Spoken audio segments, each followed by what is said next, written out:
Gloire à Dieu. Je vous salue ce soir encore dans le précieux nom du Seigneur Jésus-Christ. Et je bénis le Seigneur pour votre présence. Comme je l'ai dit, il est facile de prêcher de très bons messages qui font plaisir à la chair de l'homme. Il y a des messages qui guérissent l'homme. Vous savez, pendant des années, nous étions en quelque sorte attirés par le message de l'onction, de la puissance, qui étaient de très bons messages. Mais nous nous sommes rendus compte que, au fur et à mesure que ce message était donné, les vies n'étaient pas transformées en profondeur. Et disons, ça fait plus de 20 ans que je viens en Suisse. Et que ce soit en France ou en Suisse, en France ça fait 30 ans, mais en Suisse une vingtaine d'années, nous avons sillonné les villes suisses, la partie alémanique en allant à la partie francophone ici et tout. Nous avons vu beaucoup de fois la main de Dieu qui touche les gens. Mais ça fait 15-20 ans, parfois, je vois souvent les mêmes visages qui n'ont ni la paix ni la joie. Et je suis étonné. Qui sont toujours avec les mêmes faces, les mêmes difficultés. Je me pose la question, mais est-ce qu'ils ont saisi le fond même du christianisme? Est-ce que le prince de paix règne dans leur cœur? Il ne s'agit pas de proclamer la paix. Il s'agit de savoir si le prince de paix règne dans votre cœur. S'il ne règne pas, tout ce que vous pouvez faire, vous n'aurez jamais la paix. Vous ne pourrez pas manifester cette paix-là. Alors, hier, nous avons introduit le thème de la consécration. Et ce soir, nous allons continuer sur le même thème, puisque c'est sur ça que nous avons été invités pour venir nous entretenir. Il y a beaucoup de chrétiens, beaucoup de membres d'église, beaucoup de serviteurs de Dieu. Mais il y a peu de consacrés. Partout où je m'en vais, les gens crient, qu'est-ce qui se passe? Pourquoi l'église évangélique est comme cela? Les gens crient au scandale. Des scandales de tout genre dans le milieu évangélique. Au Burkina Faso, par exemple, quand on vous disait protestants évangéliques, c'était vraiment, même si tout le quartier, vous n'étiez pas aimé par les gens vous respectaient. Parce que c'était des hommes de droiture, d'intégrité. Quand on parlait d'un protestant, quand on dit le mot protestant au Burkina, évangélique, on peut leur faire confiance 100%. Mais depuis quelques années, les gens se posent la question, si les protestants eux-mêmes sont comme ça, est-ce qu'on peut diminuer? Si les protestants sont comme ça, il est important de voir, mais pourquoi? Alors, vers qui on va se tourner? Vers qui on va se tourner? Jésus a dit, nous sommes le sel et la lumière. Deux éléments qui influencent toujours leur milieu. Toujours, sans exception. Le sel, vous ne pouvez pas le mettre dans son environnement, qu'est la sauce, ou autre chose, sans que le sel n'affecte de façon durable, donc cet environnement-là. Et toute lumière qui vient quelque part, chasse obligatoirement les ténèbres. C'est pourquoi Jésus nous a défiés dans l'évangile de Jean, chapitre 8, verset 12, en faisant cette déclaration qui a failli lui coûter des cailloux, en disant « Je suis la lumière du monde. Quiconque me suit ne marchera jamais dans les ténèbres, ne marchera pas dans l'ignorance, ne marchera pas dans le péché, ne marchera pas dans la maladie, ne marchera pas dans la défaite. » Et les pharisiens, les scribes ont dit aussitôt, tu rends des témoignages de toi-même. Et aujourd'hui, le message de l'évangile que nous devons prêcher est un message où rapidement les chrétiens se dressent. Parce que dans le milieu chrétien, se sont introduits beaucoup de gens qui ont une mentalité non renouvelée, qui veulent faire du christianisme une autre religion comme les autres religions, qui veulent simplement tirer la substance du christianisme, le mettre de côté pour simplement aller avec les formes extérieures, des formes de piété extérieure, mais en régnant ce qui en fait la force. Et nous devons résister à cela avec fermeté. Nous devons rester fermes par rapport à ces choses-là. Sinon, frères et sœurs, vous serez intimidés à chaque fois par des théories qui disent oui, Dieu a dit mais. Dieu a dit mais. Je refuse d'écouter ceux qui disent Dieu a dit mais. Dieu est hors du temps. Et Dieu n'a jamais été modernisé. On ne peut pas, il n'est jamais en retard. Le christianisme existe il y a 2000 ans, frères et sœurs. Et quand on regarde ces 2000 ans-là, c'est par rapport à Jésus-Christ lui-même. Dieu a été obligé de changer le calendrier du monde. Le monde n'existe pas il y a 2000 ans. Le monde existe il y a plus de 2000 ans. Mais pourquoi aujourd'hui tout est en référence à 2000 ans? Nous sommes en 2009. C'est par rapport à qui? Ce n'est pas par rapport à l'Europe. Ce n'est pas par rapport à l'Amérique. C'est par rapport à une seule personne, Jésus-Christ. Même les ordinateurs aujourd'hui, si vous enlevez la date de 2009, ça ne marche plus. Quelque chose est déréglé. Donc cela veut dire que le monde est en train d'attirer notre attention pour dire vous avez laissé votre référence et vous voulez faire comme le monde. Bien-aimés frères et sœurs, il est important que nous comprenions cette vérité de Dieu. C'est la connaissance, nous avons dit hier, pas mentale, la connaissance de révélation. La gynosco de Dieu, l'épinoxis de Dieu, l'épigynosco de Dieu qui amène la révélation. Et cette révélation, quand elle est là, elle apporte obligatoirement la transformation, le changement. Bien-aimés frères et sœurs, on ne met pas du temps pour naître de nouveau. Il y a un homme de Dieu qui, pendant des années, luttait avec sa vie, avec Dieu. Il luttait, il priait, il jeûnait, comme les gens savent le faire, mais il voyait qu'il n'avançait pas. Il n'avançait pas, il n'avait pas de victoire.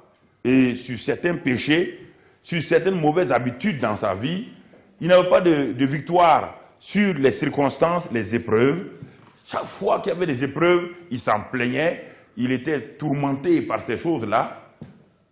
Jusqu'au jour où il a eu le courage de dire à Dieu, mais qu'est-ce qui ne va pas exactement dans ma vie? Dieu dit, tu veux le savoir? Es-tu prêt? Es-tu prêt à recevoir la révélation et à la mettre en pratique? Le problème, ce n'est pas ceux qui ont entendu. Le problème, ce sont ceux qui mettent en pratique, qui ont donc la victoire. Dieu dit, mais ta vie ressemble à ta propre maison. Tu as une maison de 5 chambres. Tu as une maison de 5 chambres et dans cette chambre-là, dans cette vie-là, ce que tu m'as donné, ce que tu m'as consacré, c'est simplement ton salon. Écoutez très bien et vous allez voir si ça ne ressemble pas à votre vie. Tu m'as consacré le salon. Et le salon, qu'est-ce que c'est? C'est le lieu où tout le monde peut rentrer chez vous, où tout le monde peut sortir. Tous ceux qui rentrent là-bas, leur valeur ne compte pas. Donc vous recevez tout le monde dans le salon, au même degré. Et ils s'asseyent, ils sortent, ils vont, ils viennent. Tu m'as reçu au même titre que n'importe quel de tes amis. Tu m'as reçu au même titre que les voisins, même que tu ne connais pas. Quand ils viennent, où les reçois-tu? Au salon. Il dit, mais alors, si je suis un invité n'a aucune parole, n'a aucune autorité dans la maison de celui qui l'a invité. C'est ça qui fait que beaucoup de gens ont invité Jésus comme quelqu'un qui vient au mariage de Canaan. C'est pourquoi il a fallu l'intervention de Marie pour qu'il sauve leur foi, le premier mariage qui était en difficulté. Si Jésus est un simple invité dans votre foyer, dans votre mariage, vous avez beau prier et jeûner, l'auteur du mariage qui seul peut réparer le mariage, vous resterez dans le désarroi. Vous entendez, frère? Alors, le Seigneur lui dit, mais tu m'as donné, tu ne m'as consacré que le salon. Ça veut dire que ta vie extérieure. Tu ne m'as consacré que ton âme. C'est-à-dire, simplement, tes émotions, tes sentiments. C'est ça que tu m'as consacré. Je ne règne pas dans ta vie. Je n'ai aucune intimité avec toi. Tu me traites au même niveau que tes amis. Je suis au même niveau que tes amis. Alors que moi, je suis sauveur et Seigneur. Tu m'appelles Seigneur en vain. Mais il n'y a aucune forme de soumission à ma seigneurie. L'homme s'est assis. Il dit, c'est pourquoi pendant toutes ces années, tu n'avances pas. Tu ne progresses pas. Parce que tu ne m'as donné que le salon. Et quand je viens, je cause avec toi comme n'importe qui et je m'en vais. On ne reste pas au salon. Il dit, mais dans ta maison, la cuisine, tout le monde n'y rentre pas. Dans la salle à manger, encore ceux qui sont invités de façon express peuvent faire un pas pour aller à la salle à manger. Ce sont tes amis qui peuvent aller à la salle à manger. Mais en plus, dans ta chambre à coucher, dans la salle de tes enfants, personne ne peut y mettre les pieds. Alors mon ami, c'est ce que tu me consacres, c'est ce que je prends pour diriger. Quelle est la partie de votre vie que vous avez consacrée au Seigneur? Dieu ne peut diriger, Dieu ne peut contrôler, Dieu ne peut, du moins, vous bénir dans la mesure où de ce que vous avez donné au Seigneur. Quelle est la partie de votre vie que vous avez consacrée au Seigneur? Réfléchissez très bien. Et comme il ne force pas, il vous laisse la liberté de lui consacrer. C'est ce que vous lui donnez, c'est là-bas où il va régner. En quoi Jésus est-il Seigneur dans votre vie? Écoutez ce que Dieu a fait avec Israël. Il a manifesté sa grâce avec ce peuple-là. Il les a libérés de la main puissante de Pharaon, qui était la plus grande puissance du monde à l'époque, sur le plan militaire, économique, intellectuel. Il les a libérés et il les a amenés à Canaan. Et un jour, Dieu dit, j'ai fait de vous des rois et des sacrificateurs, un peuple de rois et sacrificateurs, dans Exode. Et je veux régner sur vous. Mais un jour, le peuple a appelé le premier prophète, qu'on va voir ce soir, et lui a dit, Samuel, nous voulons être comme les autres peuples. Nous voulons un roi qui va régner sur nous. Samuel dit, ah bon? Donc vous ne voulez pas que Dieu soit votre Seigneur. Le Dieu que vous appelez Yahvé Jireh là, Yahvé Rapha, Yahvé Shalom là, quand vous dites ce nom là, vous le dites avec légèreté. Vous ne voulez pas qu'il règne sur vous. En quoi est-il Yahvé Rapha, Yahvé Shalom, Yahvé Jireh? En quoi aligner tous ces noms sur vos voitures, dans vos salons, s'il ne peut pas régner? À quoi ça vous sert? C'est une simple décoration. Mettre ces noms, Yahvé Jireh, tout cela, sur votre voiture, dans votre volant, sur votre lit, et qu'il n'est pas Seigneur, c'est une simple décoration, comme si vous avez mis n'importe quelle photo d'une vedette dans votre maison. Quand Samuel est parti pour prier Dieu, Dieu dit, non Samuel, ne t'inquiète pas. Ce n'est pas toi qui le rejettes, c'est moi qui le rejette comme Seigneur. Ils ne veulent pas consacrer leur vie à moi. Ils ne veulent pas se livrer à moi. Ils ont décidé que je sois simplement un sauveur de leur vie et qu'ils continuent à mener leur vie comme ils veulent. Voilà la vie de beaucoup de gens. Nous avons dit hier avec le joug. Le joug, la première partie de Matthieu 11, c'est que venez à moi, vous tous qui êtes fatigués et chargés. Quand nous sommes fatigués et chargés, nous courons, nous allons au Seigneur. Et il nous sauve, il se présente comme le sauveur. Il nous sauve de nos détresses. Il nous sauve de nos péchés. Il nous sauve de la main de l'oppresseur, le diable. Mais quand il nous a sauvés, maintenant, il veut mettre son joug sur nous. Et alors là, nous disons non, nous voulons un Dieu sauveur. Nous ne voulons pas qu'il règne sur notre vie. Nous ne voulons pas lui consacrer notre vie afin de faire ce qu'il veut que nous fassions. Bien-aimés frères et sœurs, alors c'est pourquoi tant de chrétiens ont des problèmes, ont des combats. Ils mènent tous des combats. Le problème n'est pas avec le diable. Je vous dis clairement, le problème n'est pas avec le diable. Le diable n'a pas le dos aussi large. Le diable est un ennemi vaincu.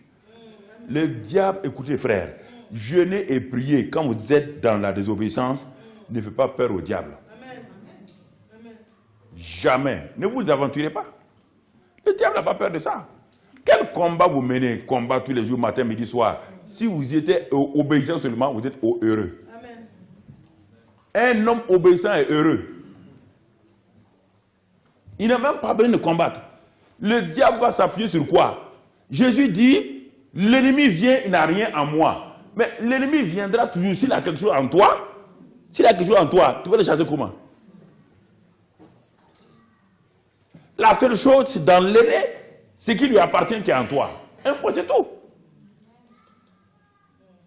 Vous ne pourrez jamais chasser les mouches de façon définitive de votre vie tant qu'il y a des choses pourries dans votre maison. Jamais. Jamais. Vous avez beau bombarder toutes les mouches, vous avez beau envoyer tout ce qu'il faut. Pendant quelque temps, les mouches qui sont là vont mourir. Mais l'odeur des choses pourries va amener de nouvelles quoi? Mouches. Les démons qui vous tourmentent, frères africains là, les démons que vous voulez mener combat spirituel là, c'est des démons. Ils sont au dehors. Ils ne peuvent pas entrer là où c'est la pureté, là où il y a la sainteté. Ils vont rentrer comment? Ils vont rentrer comment ça? Ils vont rentrer comment?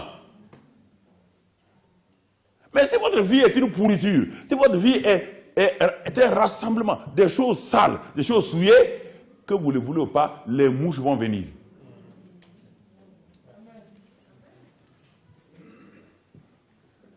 Il faut arrêter de souffrir inutilement et de dire que mais le diable c'est qui? Le diable, il n'est pas omniprésent, omnipotent ni omniscient. Quand le diable se trouve à New Delhi, il n'est pas à Paris. Racontez-moi des choses comme ça là. Arrêtez de vantardiser quelqu'un qui est déjà livré à la croix du calvaire.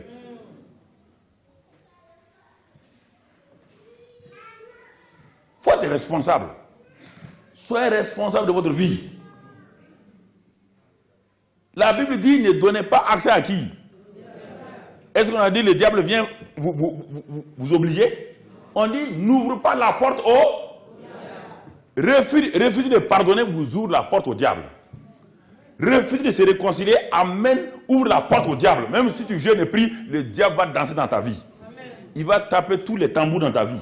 Puis il va danser. La consécration, c'est accepter de se soumettre à la parole de Dieu. C'est de dire Jésus est Seigneur dans ma vie.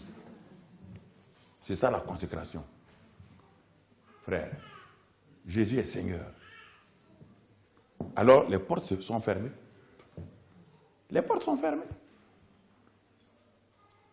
Les portes sont fermées. Bien-aimés frères et sœurs, hier nous avons vu donc qu'à un moment donné, Dieu dit à ce peuple-là, il dit bon, mon plan initial, je ne l'ai pas abandonné. Mon plan initial, c'est que je veux vivre au milieu de mon peuple. Je veux vivre au milieu de mon peuple. À cause de cela, faites des offrandes. Il dit à Moïse. Moïse est monté sur la montagne pendant 6 jours. Dieu n'a rien dit à Moïse. Parce que tout homme qui est sur cette terre, qui a été appelé, déjà pour le ministère, a des idées sur son ministère. A des idées préconçues déjà, il a tout préparé. Quand Moïse est monté avec ces idées, Exode 24, il est monté à un premier niveau, 70 anciens. Ensuite, deuxième niveau, lui et Josué. Troisième niveau, il est monté seul. Et quand il était seul maintenant, Moïse est monté avec des idées. Et pendant 6 jours, Dieu ne lui a rien dit. Dieu a laissé Moïse se battre avec ses propres idées. Et au fur et à mesure qu'il se battait avec ses idées, Moïse s'est rendu compte que ses idées, d'abord, il n'avait aucune idée de savoir qu'est-ce que Dieu voulait de lui. Alors tu montes, C'est pourquoi la plupart du temps, tu es appelé pour être pasteur. Vous êtes appelé pour être pasteur. Vous n'avez aucune idée. Vous commencez déjà à faire des plans, croisades, temps en temps. Dis aux amis qui vous a appelé pour ça. Le problème, c'est ça. Frère. Alors, qu'est-ce qui se passe? Le problème n'est pas le ministère. Le problème n'est pas l'appel.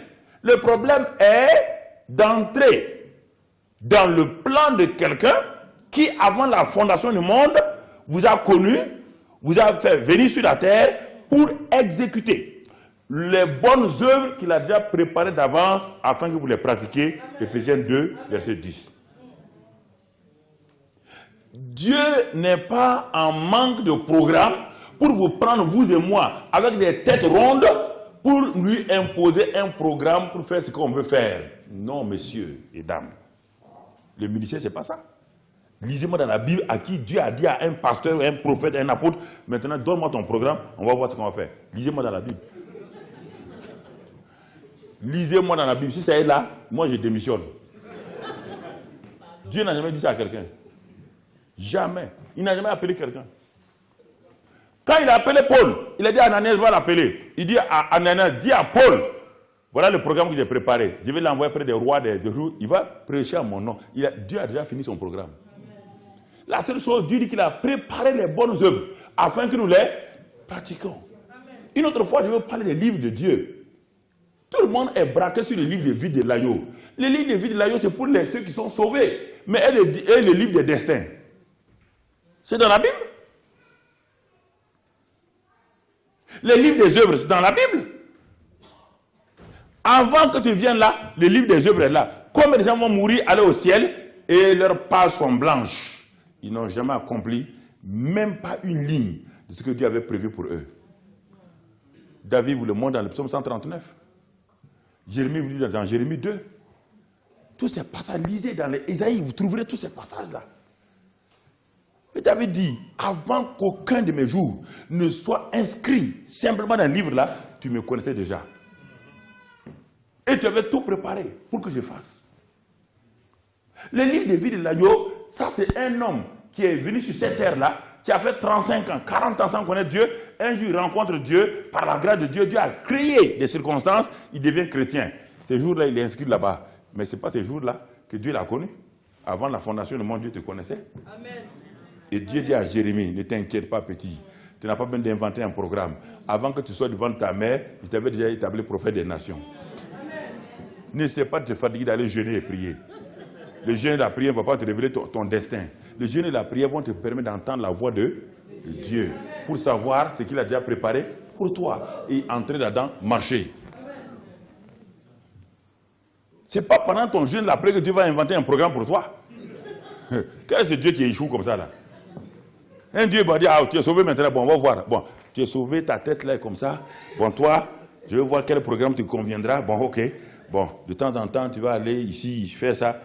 Ça, c'est Dieu, ça. Avant même que tu sois conçu, il te connaissait.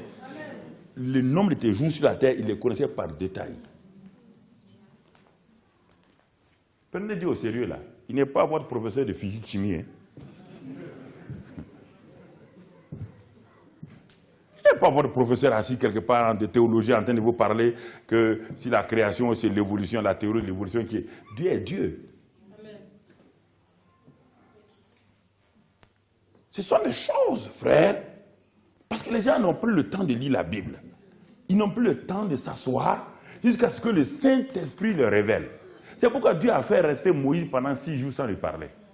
Quand Moïse était vide, maintenant, la gloire de Dieu a commencé à se mouvoir et la voix de Dieu est sortie.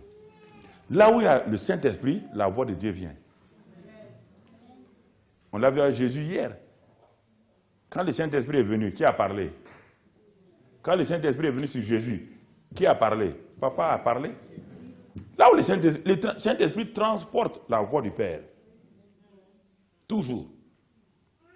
Là où est le Saint-Esprit, si vous n'entendez pas la voix de Dieu, c'est que vous êtes sourd spirituellement. Il y a beaucoup de chrétiens sourds. Tu es sourd? Tu as dit Amen. Tu es sourd. Amen, ça veut dire qu'il en soit ainsi, ma fille. Si tu continues à dire Amen, tu vas avoir des problèmes. Hein? Parce que tu vas dire Amen à des choses qui sont contraires. Amen veut dire qu'il en soit ainsi. Ok. Merci Seigneur. Gloire à Dieu. Ok. Dieu a parlé à Moïse. Il dit, bon, dis au peuple qu'il rassemble toutes leurs offrandes qu'il vient me donner et tu vas faire un sanctuaire où je vais habiter. Il dit, parce que je veux habiter au milieu de vous. C'est la première démarche pour l'incarnation. Dieu était en train d'aller jusqu'au moment où Dieu va venir, pas dans un temple fait de main d'homme, va venir dans un homme qu'il a créé lui-même, du moins qu'il a fait venir sur terre par l'incarnation dans le sein de Marie.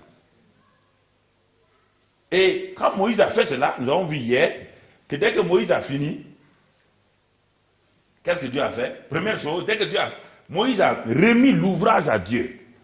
C'est-à-dire que l'ouvrage est passé des mains de Moïse dans les mains de qui? De Dieu. Dès que Moïse a dit, oui Seigneur, maintenant, l'ouvrage que tu m'as commandé de faire, je te le livre. Aussitôt frère, qu'est-ce que la Bible dit? Que l'Éternel amena la nuée qui couvrit donc la tente et la gloire de Dieu. C'est le même nom pour le Saint-Esprit. La nuée, la gloire. La nuée, c'est la partie extérieure. La gloire, c'est l'intérieur. La nuée couvrit donc la tente et la gloire remplit donc l'intérieur donc du sanctuaire. Dès tout ce qui est consacré à Dieu, tout ce qui est livré à Dieu, automatiquement le Saint-Esprit commence à manifester donc sa suprématie, son règne sur ça. Tout ce qui n'est pas livré à Dieu, le Saint-Esprit ne s'intéresse pas. Hier, on a vu, c'est la première chose. Deuxième chose, quand le Saint-Esprit a couvert et a rempli, deuxième chose, il est dit aussitôt, Moïse ne peut plus rentrer dans ce lieu. C'est lui qui l'a fait, mais il ne peut plus rentrer. Et Moïse représente la chair. Là où il y a le Saint-Esprit, la chair ne doit plus dominer. Parce que si, là où l'Esprit se manifeste, c'est pourquoi dans Galates, il dit qu'il y a un combat entre la chair et quoi? L'Esprit. Voilà. Donc, dès que la gloire a rempli la tente et que le Saint-Esprit a couvert ça c'est dans Exode 40, 34, 35. Aussitôt, Moïse, qui voulait rentrer, ne peut plus rentrer parce que la chair ne peut pas rentrer là où l'Esprit prévaut. N'allez pas inventer un homme à deux têtes. Dieu ne cohabite pas avec les démons. Dieu ne cohabite pas avec la chair. On dit qu'il y a un combat. Si Dieu est au dehors, la chair règne ou les démons règnent. Si Dieu rentre, les autres sortent. Moïse ne peut rentrer. Pourquoi? Moïse ne peut rentrer parce que la gloire de Dieu était déjà rentrée. N'allez pas enseigner. Est-ce que peut-être faut ouvrir pour les retours pour que j'entende ma voix, que je ne crie pas. Diminuez ici, mais les retours, je vais entendre ma voix, s'il vous plaît.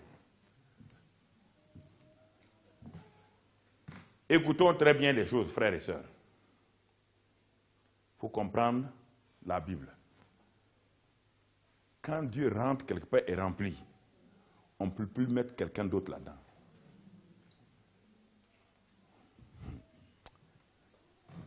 Dieu est entré. Moïse, le serviteur de Dieu, lui-même, le serviteur de Dieu là, ne peut plus rentrer là-bas. Troisième chose, toute chose consacrée à Dieu, bien-aimés frères et sœurs. Alors, il est dit que quand le Saint-Esprit est venu, ils ont commencé à marcher. Donc, la marche selon l'Esprit commence. Ce n'est plus Moïse qui disait, frère, allons-y ici. Ce n'est plus Moïse qui disait, sœur, allons-y ici. C'est le Saint-Esprit. Quand la nuée s'arrêtait, tout le monde s'arrêtait. Quand la nuée bougeait, tout le monde bougeait. Frères et sœurs, pourquoi le Saint-Esprit est-il venu à nous? Dites-moi. Le Saint-Esprit est venu à nous et vous continuez à courir. Vous courez pourquoi? Non, vous croyez que le Saint-Esprit est venu faire, c'est pas moi, une visite touristique en vous? non, arrêtons-nous et réfléchissons là. Pourquoi le Saint-Esprit est-il venu dans l'homme? Pourquoi il est venu? Si vous voulez le savoir, lisez tout l'Ancien Testament. Pourquoi le Saint-Esprit est venu dans ce tabernacle? Pourquoi il est venu dans la maison de Salomon, dans le temple de Salomon? Lisez-le chaque fois. Pourquoi le Saint-Esprit est-il venu dans l'Ancien Testament? Et ensuite, pourquoi le Saint-Esprit est venu en Jésus? Vous voyez tous ces exemples et le Saint-Esprit vient en vous et vous continuez à faire ce que vous voulez. Quelque chose ne va pas quelque part. Quelque chose ne va pas.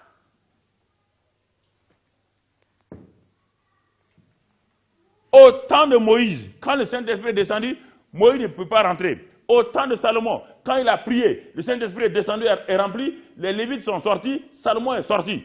Or, Dieu ne peut pas cohabiter avec la chair.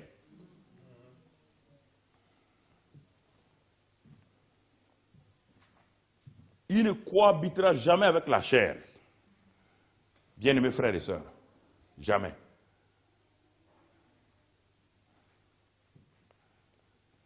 La chair et Dieu ensemble, pour faire quoi? Dieu a besoin de quoi? Il a besoin de quoi? Il a besoin de votre obéissance. Il a besoin de mon obéissance. Dieu n'a pas besoin de mes pensées. Dieu se dirige selon le conseil de sa volonté. Dieu n'a pas besoin de te demander à toi ce qu'il doit faire. Il n'en a pas besoin. Et celui qui dit ça, il ment. Si un prédicateur dit ça, il ment. Il ment, il ment, il ment. Dieu a donné une belle leçon à Job. Quand Job, à un moment donné, croyait qu'il était un homme exceptionnel. Quand Job se plaignait, ses 3 amis sont venus. Frère, est-ce qu'on peut, le retour là, je vais entendre ma voix s'il vous plaît. Le prédicateur qui n'entend pas sa voix, vous bloquez ma voix. Donc, et quand Job, merci, quand Job commençait à se plaindre avec ses 3 amis, ces 3 amis n'avaient aucune connaissance, n'avaient aucune révélation. C'est pourquoi il a tenu ferme devant ses 3 amis. Mais à un moment donné, un jeune homme, c'est très bon maintenant. C'est bon, j'entends ma voix. Mais à un moment donné, merci beaucoup, vous êtes très gentil. À un moment donné, un jeune homme rentre en scène, il s'appelle Eliou. Le jeune homme là vient parce qu'il pense qu'il va entendre des révélations dans cette rencontre des géants spirituels, Job et ses 3 amis. Le jeune homme est venu, il s'est assis tranquillement pendant des jours, écoutant le dialogue qu'il y avait entre Job et ses amis. Mais au bout d'un certain nombre de jours, Eliou a levé la main et dit, moi monsieur, est-ce que je peux parler? Il dit oui. Il dit que lui, il croyait que c'était les cheveux blancs qui faisaient la sagesse. Mais aujourd'hui, il est convaincu que les cheveux blancs n'ont aucune relation, n'ont aucun coefficient statistique entre la sagesse et tous les cheveux blancs. Il dit qu'il n'y a aucune sagesse dans les cheveux blancs.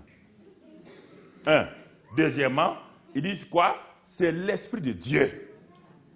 Et il a commencé à parler à Job. Lisez votre Bible dans Job. Quand Eliou a commencé à parler, Job n'a plus répondu. Même pas une seule parole. Il a dit à Job, un misérable comme toi, tu veux te vanter pourquoi? Quand Dieu créait telle chose, tu étais là-bas.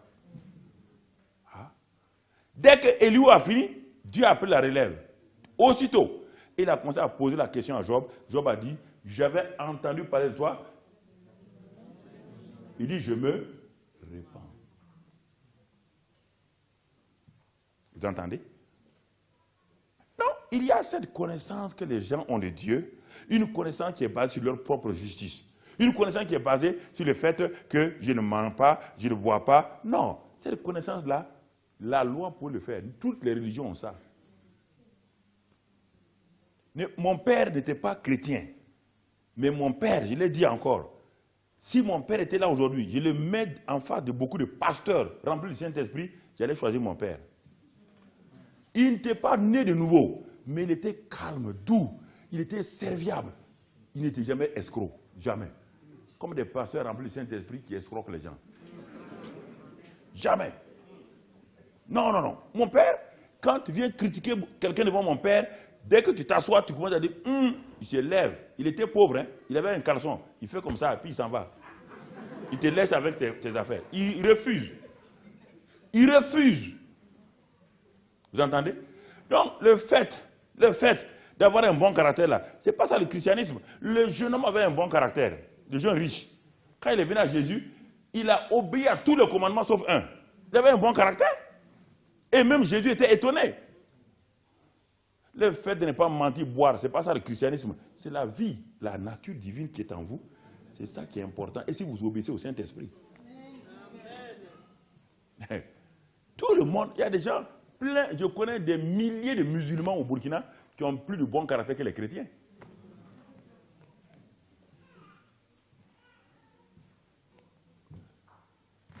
C'est dont on parle. C'est la vie divine qui vient, la différence, c'est la vie divine qui vient en vous. Et le Saint-Esprit vient parce que désormais, il veut prendre le règne de votre vie. Il veut prendre la conduite de votre vie. Si vous acceptez de vous consacrer à lui, de vous livrer entièrement, il va vous conduire. Voilà ce que le Saint-Esprit est venu faire.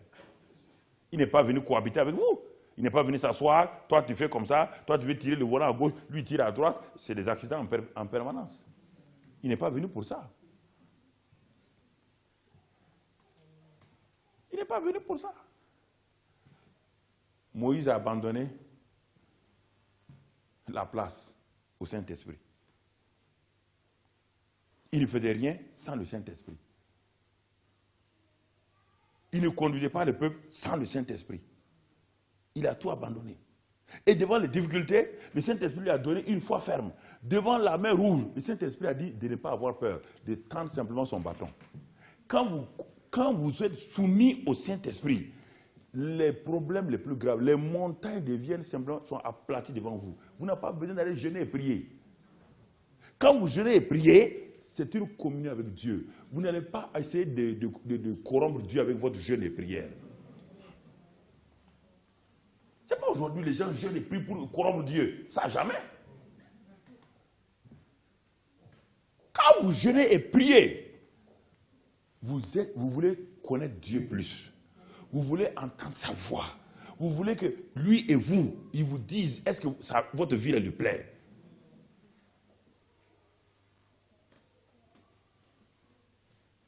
C'est ça. Frère. Vous voyez comment Dieu a sorti un homme dans la défaite, Moïse, et l'a mis dans la victoire. Comment Dieu l'a transformé? Parce qu'il a livré tout à Dieu. Et nous avons vu hier avec Jésus, même chose. Alors, bien-aimés frères et sœurs, ce soir nous allons voir une étude de cas sur deux hommes. Dans l'Ancien Testament toujours, avant de continuer. On va voir l'étude de cas sur Samson et Samuel. Samson et Samuel. Quels sont les points communs entre Samson et Samuel? Premièrement, les deux mamans étaient stériles. Les deux mamans étaient stériles. La maman de Samson était stérile, la maman de Samuel était stérile. Deuxièmement, les deux enfants seront consacrés dès le sein de leur mère. Deuxième élément important. Troisièmement, leur ministère était déjà défini avant qu'ils ne commencent à exercer. Ils n'ont pas inventé leur ministère, ils n'ont pas dit qu'est-ce qu'on doit faire. Leur ministère était déjà bien connu, même avant qu'ils ne sortent de le sein de leur maman. Alors on va voir, est-ce que les deux ont-ils réussi à conserver leur consécration jusqu'au bout? Ou qu'est-ce qui s'est passé? Pourquoi l'un a réussi, l'autre a échoué? Pourquoi? Malgré ces gens qui sont consacrés dès le sein de leur mère. Et de ça, vous allez tirer des leçons pour voir si aujourd'hui, effectivement, frères et sœurs, si cela va prévaloir dans ma vie. Commençons avec le premier qui s'appelle Samson. Regardons dans le livre des Juges. Dans le livre des Juges, après donc la mort de Josué, il y a le livre des Juges. Et dans Juges 13, verset 1, regardons ce que le Seigneur nous dit, Juges 13, verset 1.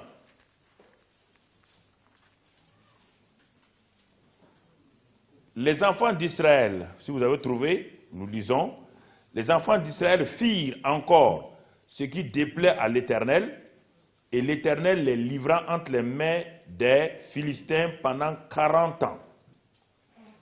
Il y avait un homme de Soréa, de la famille des Danites, et qui s'appelait Manoach. Sa femme était stérile et n'enfantait pas.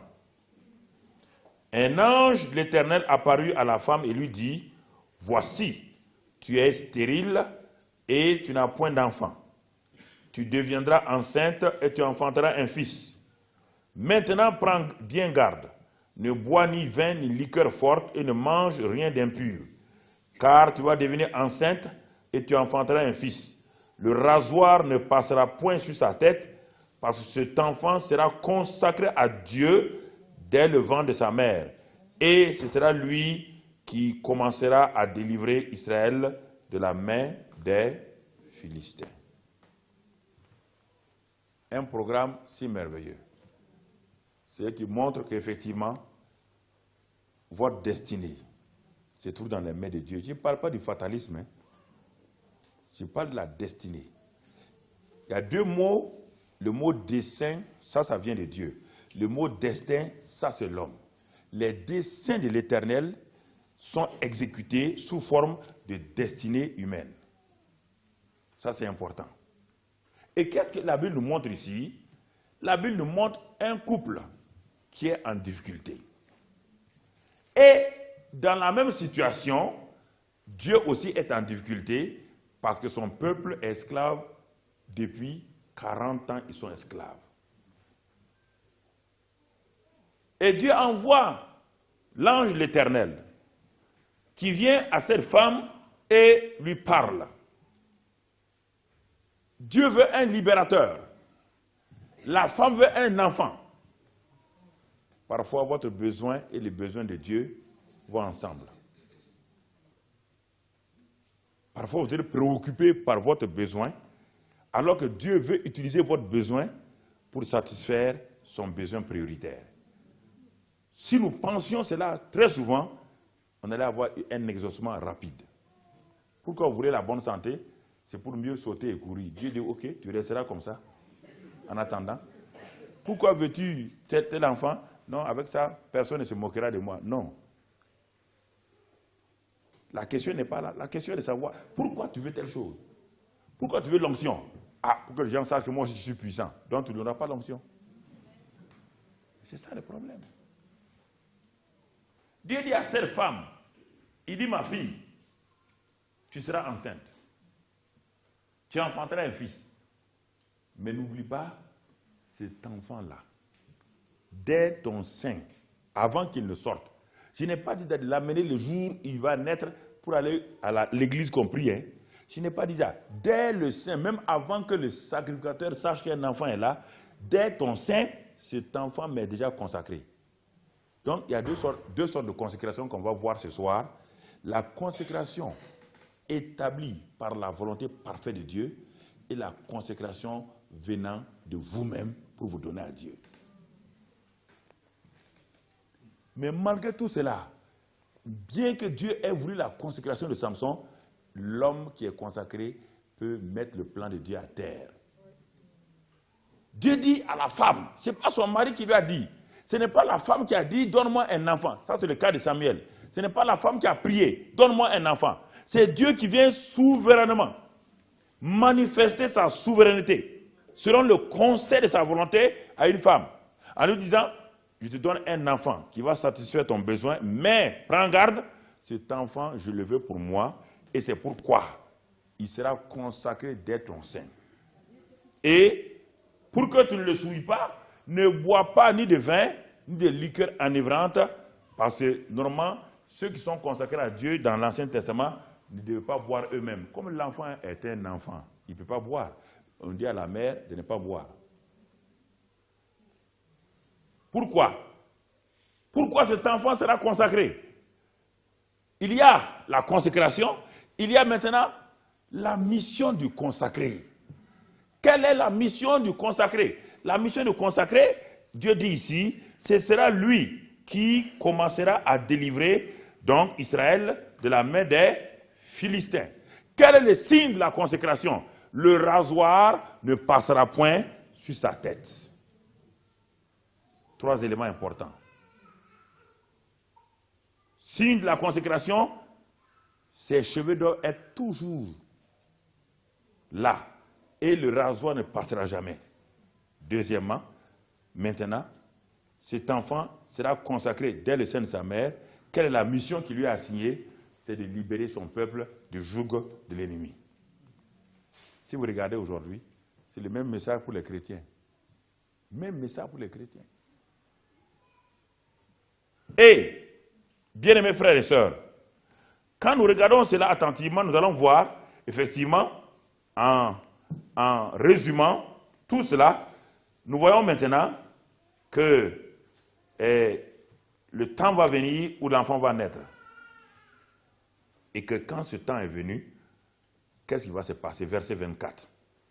La femme enfanta un fils et lui donna le nom. Et lui donna le nom de Samson. L'enfant grandit et l'Éternel le bénit. Frère, regardons ici, il grandit et l'Éternel le bénit. On n'a pas besoin de chercher la bénédiction. Mais parfois je vois les chrétiens souffrent. Quelle bénédiction vous voulez? Non. Déjà dans l'Ancien Testament, Dieu a béni. Dans le Nouveau Testament, Dieu nous dit clairement dans Éphésiens 1, verset 3. En Christ Jésus, Dieu nous a déjà bénis de toutes dans le lieu céleste en Christ. Je pose la question maintenant, j'ai posé la question aux gens. Les chrétiens du 21e siècle, quand ils parlent de bénédiction, là, de quoi ils parlent exactement? Quand vous voulez parler de bénédiction dans le Nouveau Testament, si je vous pose la question ici, je suis sûr que 90% d'entre vous vont citer des choses qui n'ont rien à voir avec bénédiction. Non. On parle de bénédiction déjà ici, alors que tout ce que vous vous demandez là n'existait même pas encore. Donc, bénédiction, ce n'est pas ça alors.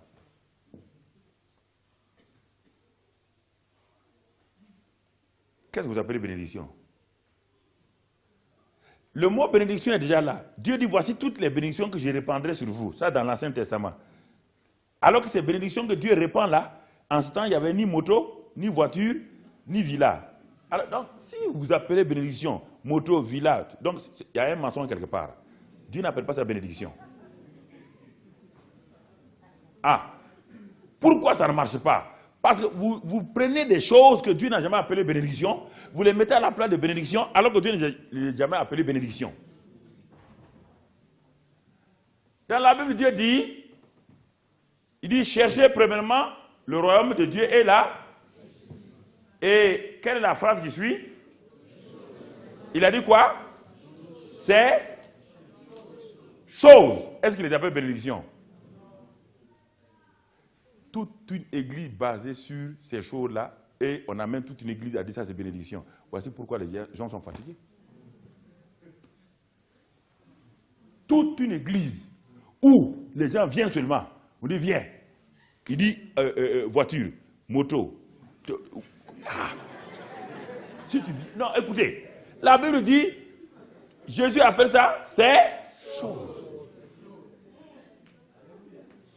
Non. Écoutez très bien. Si encore, je vais vous parler de quelques bénédictions dont les chrétiens parlent, et parfois je me demande si les gens deviennent chrétiens, est-ce qu'ils sont normaux? Voici quelqu'un qui veut me voir avec une voiture. Il dit, pasteur, je rends grâce à Dieu, Dieu m'a béni. Je sors, je m'en vais voir la voiture. Quand il démarre la voiture, il y a une fumée. Je vous pose la question. Le Dieu du ciel là, va bénir quelqu'un avec une voiture que même ici là, on ne va pas donner à son ennemi. Ça c'est bénédiction. Non, arrêtez. Un christianisme sans tête ni queue là, il faut arrêter. Arrêtez de tromper Dieu là. Alors, mais je vous pose la question. Les gens de ce monde-là sont honnêtes. Ils sont honnêtes, oui ou non? Voici un monsieur, dans sa maison, il a déjà 4x4. Il a une Mercedes, il a Audi, il a tout. Et vous venez avec votre vieille voiture, en disant que Dieu l'a béni. Donc lui, qu'est-ce que Dieu a fait avec lui alors? Dieu l'a surbéni. Et si Dieu l'a surbéni, est-ce qu'il va aller dans ton église?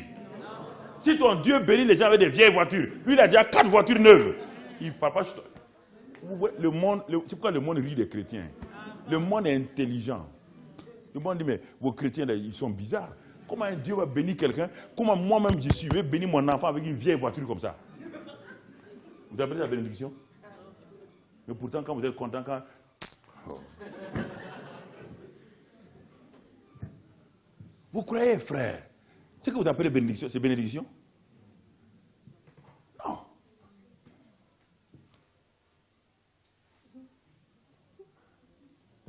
Il faut prendre les termes bibliques, les mettre là où on doit les mettre. Alors, je te pose la question. Quand j'ai quitté mon travail, selon le monde, ce que les chrétiens cherchent là, ils étaient déjà bénis. Donc, ça veut dire que je suis devenu maudit maintenant. Quand je suis allé voir le président pour démissionner, j'étais le directeur général de la plus grosse société du Burkina, commerciale. J'étais le vice-président de la chambre de commerce du Burkina. J'étais le président du conseil économique et social du Burkina. J'étais le président de la compagnie aérienne. Je brassais déjà de l'argent des milliards. Et j'ai demandé à être pasteur. Donc, en ce moment-là, si la bénédiction, c'est d'avoir tous ces postes et de l'argent-là, donc moi, je suis maudit maintenant. Puis, je suis allé déposer ces bénédictions-là entre les mains du gouvernement et je dis, je m'en vais être pasteur. Tout le monde était étonné. Alors, si bénédiction, c'est avoir ces choses-là, donc moi, je suis maudit. Ou bien quoi? Frère, il faut arrêter ces histoires de sans tête-là. Vous croyez que les postes vont être bénis, ça? C'est ça. Je rentrais chez les présidents, chez les premiers ministres, comme sans aucun problème. Alors, je laisse tout ça pour aller servir Dieu. Et les gens me disent, mais tu laisses ces choses-là, ces postes-là pour aller servir Dieu? Je dis oui, oui. Et aujourd'hui, les gens laissent Dieu pour chercher ces choses-là. Et puis ils appellent ça bénédiction. Alors si c'est ça la bénédiction, donc Mamadou Karambiré a fait une erreur. Il a fait une grosse erreur en démissionnant. C'est ça qu'on m'a proposé. On m'a dit, ne démissionne pas, prends 2 ans de disponibilité et quand ça chauffe, tu reviens. J'ai dit non. Je m'en vais. Ah, je vais vous parler que n'allez pas construire une église sur la base de ces choses-là. Ça ne marchera pas. Une église sur la base de ces choses-là, Jésus appelle ça ces choses-là et vous appelez les gens, venez, venez. Mais c'est pourquoi les journaux passent le temps à critiquer les chrétiens. Ça veut dire que vous voulez rendre les gens paresseux. Vous voulez dire que cet homme-là ne travaille pas. Il n'a qu'à venir chez vous. Par la prière. Il va avoir 4x4. Après, prière. Il aura avion. Prière. Dieu va faire comme ça. Quel Dieu? Le Dieu de la Bible là. Faut arrêter, hein? Faut arrêter de vous mentir à vous-même. Faut arrêter. Je ne me laisserai pas intimider par qui que ce soit. Je refuse de me laisser intimider. Si c'est ça que vous appelez bénédiction, vous avez fait une erreur.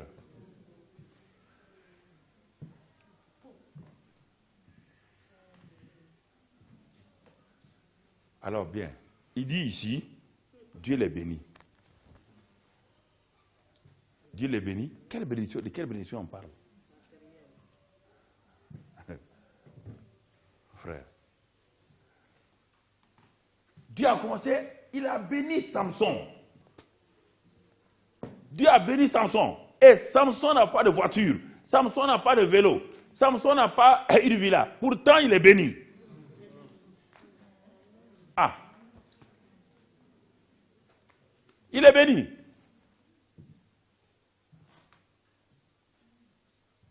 Parce que la Bible dit que la bénédiction de l'Éternel est quoi? Et elle est suivie d'aucun. Toute bénédiction qui est suivie d'un chagrin n'est pas une bénédiction. Si cette voiture-là fait accident et casse les 2 pieds, ce n'est pas une bénédiction. Ce sont des instruments, ce sont des choses que Dieu a donné à l'homme, la sagesse, l'intelligence de les fabriquer pour faciliter notre vie sur terre. Mais ce n'est pas une bénédiction. Si c'est une bénédiction, donc Dieu est injuste. Parce que les 3/4 des gens de la terre n'ont pas ces choses-là. Donc Dieu les a maudits. Écoutez-moi, est-ce que vous voulez présenter un Dieu comme ça à quelqu'un qui est intelligent va accepter?